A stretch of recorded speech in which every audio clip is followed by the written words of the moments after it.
Buongiorno e ben ritrovati con l'informazione flash di New Sicilia. Queste le notizie più importanti della mattina. In apertura l'operazione di oggi a Ragusa che ha portato all'esecuzione di 6 misure cautelari, nel mirino soggetti tra cui 2 impiegati comunali che favorivano alloggi agli stranieri per ottenere le residenze.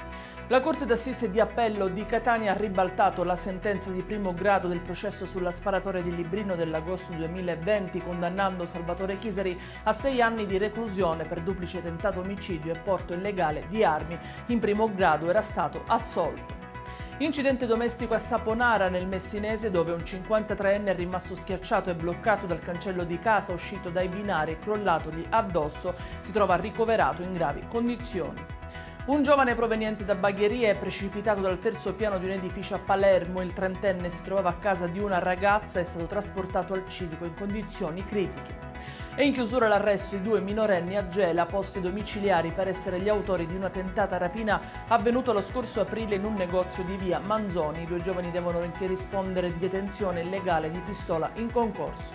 I dettagli su queste notizie li trovate come sempre sul nostro sito www.newsicilia.it e sui nostri canali social. Arrivederci e a più tardi.